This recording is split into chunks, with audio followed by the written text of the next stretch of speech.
You are listening to the Rewards Canada podcast. Hello, and welcome to episode 91 of the Rewards Canada podcast. In this episode, I'm taking it back to the roots of the Rewards Canada podcast.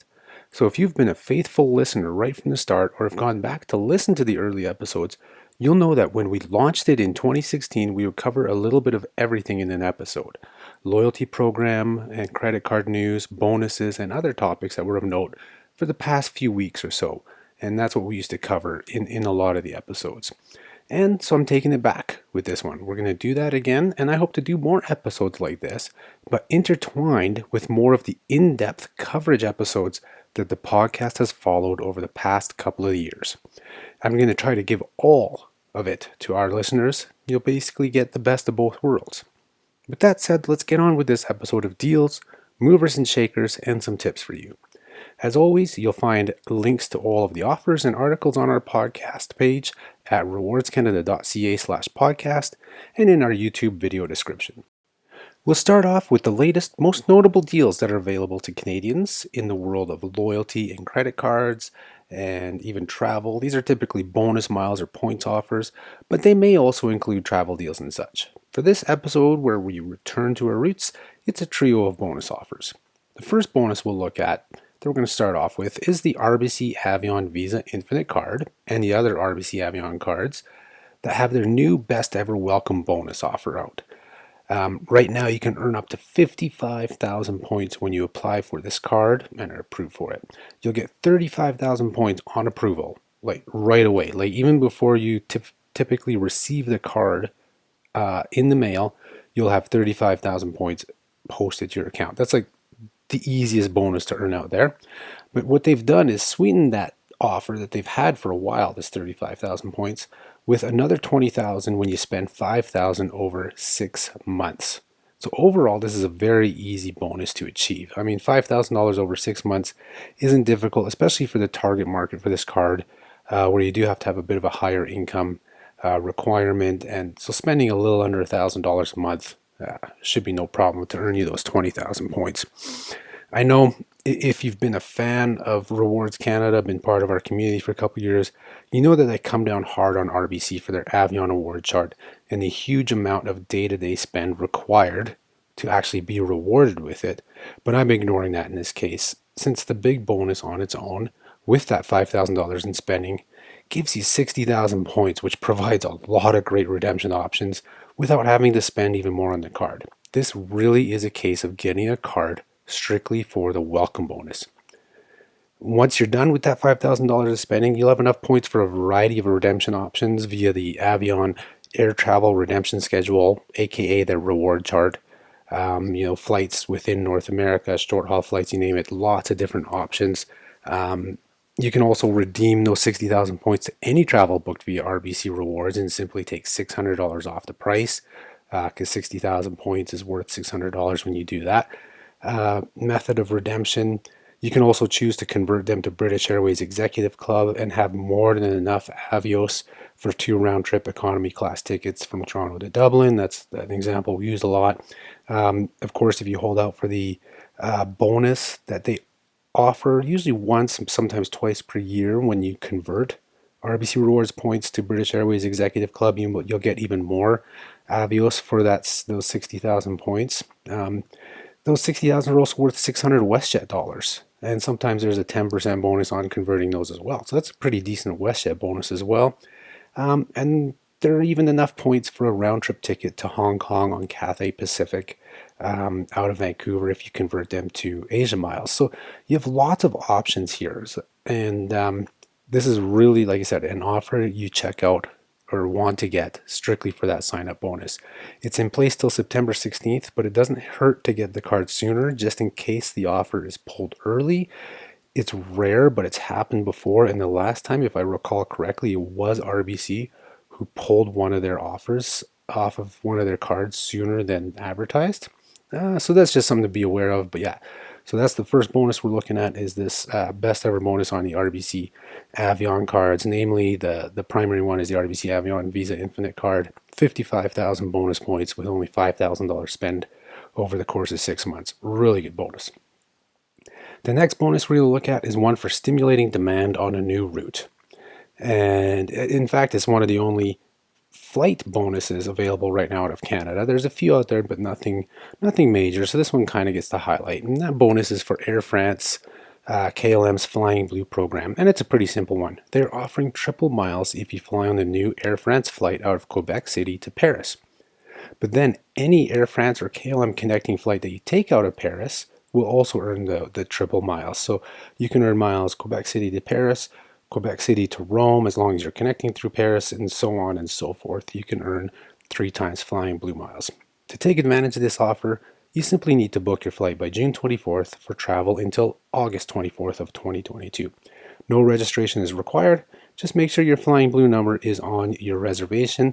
But I believe it's also only available for bookings after May 24th. So if you happen to book this flight before May 24th, you won't be able to receive that bonus.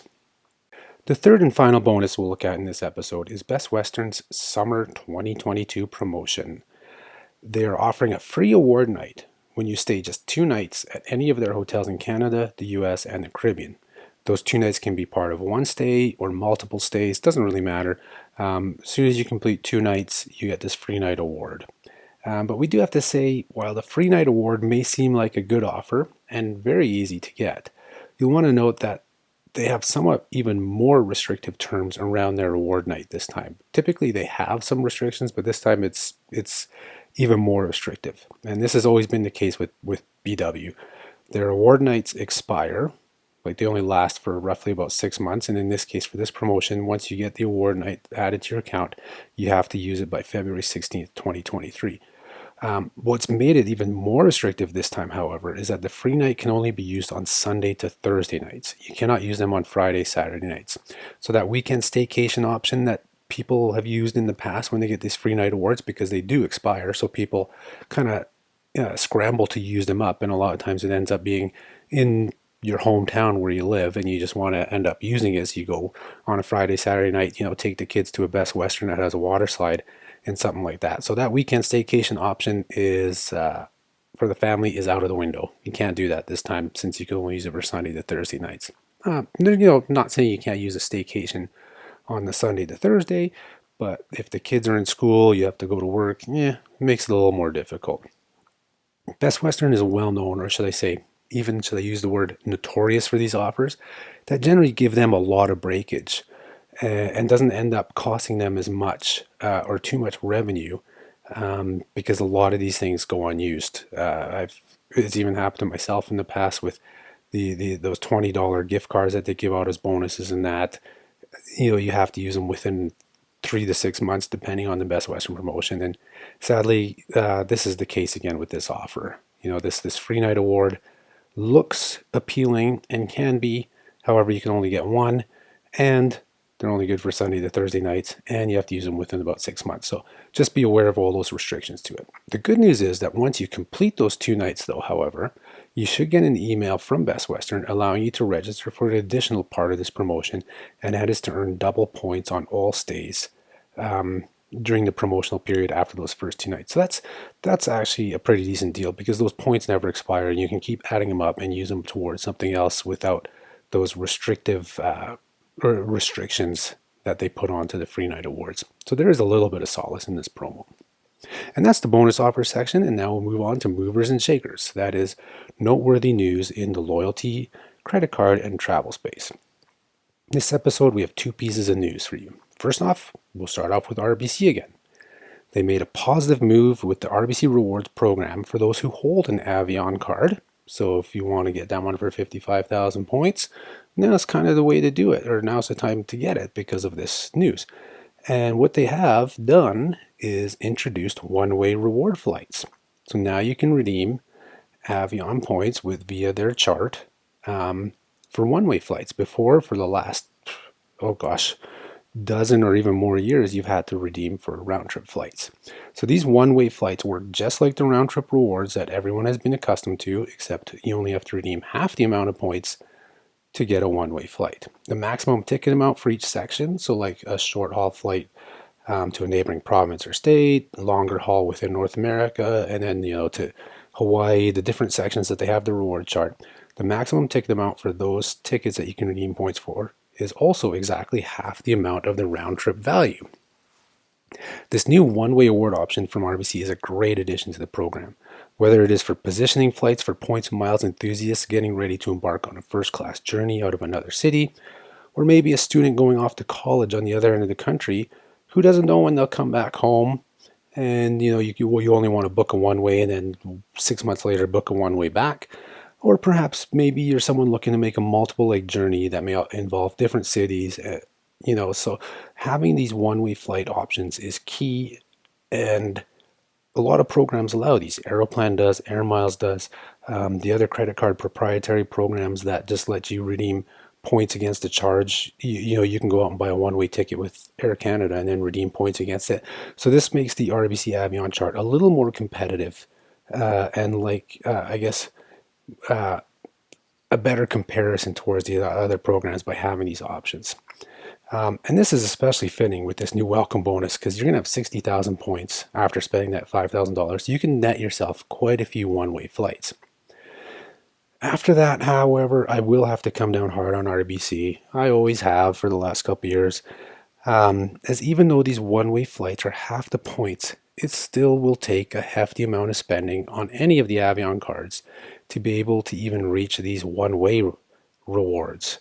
So once you've used up your points from the welcome bonus and you start doing, and if you're going to keep this card as your main card and start doing your spending, it's going to take you quite a while. I mean, to put this in perspective, let's compare it to American Express's Cobalt Card.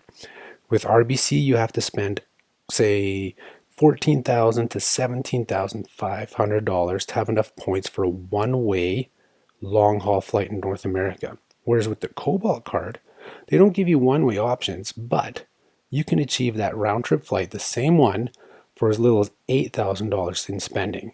So basically half the amount of spending will get you a round-trip flight versus a one-way flight. So I'll just leave it at that. You can do the math, figure it out. The next piece of news is a little bit older now, but I wanted to give my opinion on it. About a month or so ago, Bloomberg came out with the news that Star Alliance is going to come out with a credit card that will earn points that can be redeemed for flights on all 26 of their airlines. The card is set to launch later in 2022 in a yet-to-be-specified country or countries. And personally, I find it highly unlikely it will be offered here in Canada right away or even in the future, as our market is already oversaturated with cards. And not to mention, you have Star Alliance founding member Air Canada and their Aeroplan program already running here, and they have numerous cards. And why, would they allow the alliance to come in and cannibalize the market with a card that will compete directly for the same seats? And why do that when you can already redeem Aeroplan points for flights on these airlines? Plus, history shows cards that aren't for a set Canadian program have had a tough go here. We've had credit cards for American Airlines, Delta Airlines, IHG Hotels, Choice Hotels, all have come and gone. Even our own homegrown programs that Canadians know well enough have a hard time. More Rewards tried a credit card and it didn't make it. Even CAA, the Canadian Automobile Association, with their huge membership base, can't keep a credit card going. They've switched providers numerous times now, and technically there isn't a card for that program now either. Then you have the other foreign programs in Canada that do have cards here, and they are barely making it by. Well, at least from our knowledge of RBC's two cards, Cathay Pacific and British Airways. Those cards, last we heard, they only had card holders in the four figures. And that's the low four for the Cathay Pacific card. Now, those numbers have probably gone up slightly with the latest welcome offers being increased, like the best offers on those cards as well.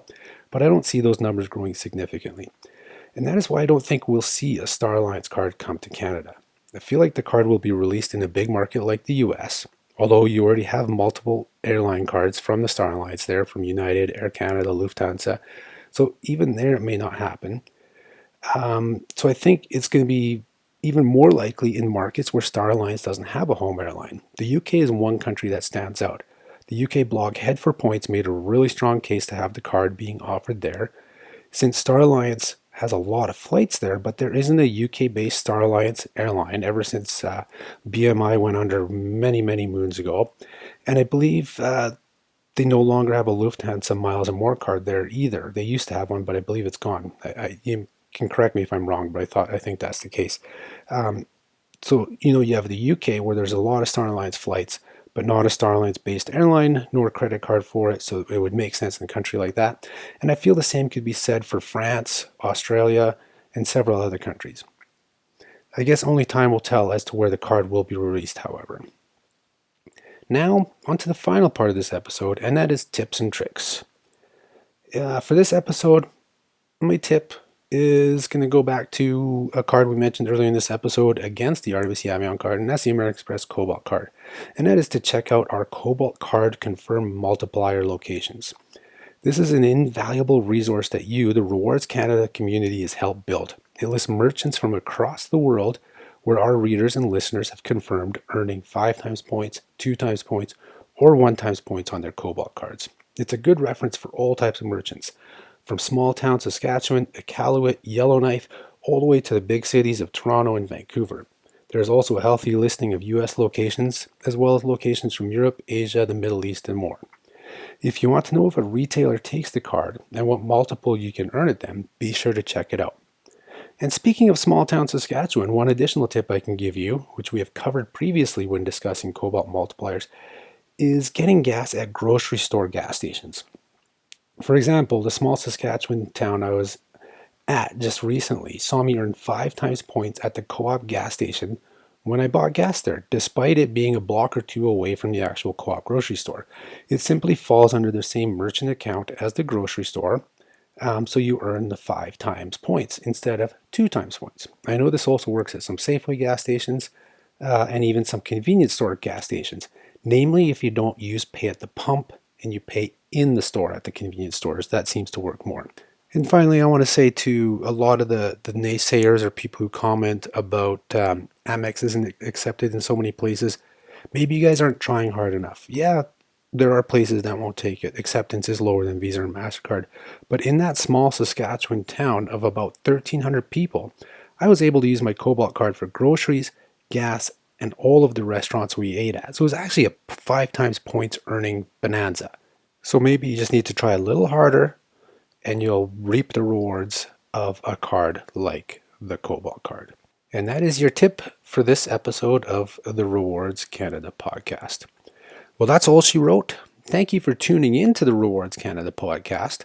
I hope you enjoyed this episode, and be sure to help spread the word so that we can keep bringing you the best loyalty rewards content in Canada. Share the podcast, hit the like button, leave a 5-star review on your favorite listening platform, and so on.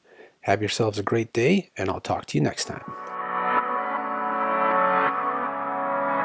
The Rewards Canada podcast is produced in Calgary, Alberta, Canada, with music produced by Regina Zone, TWKOP.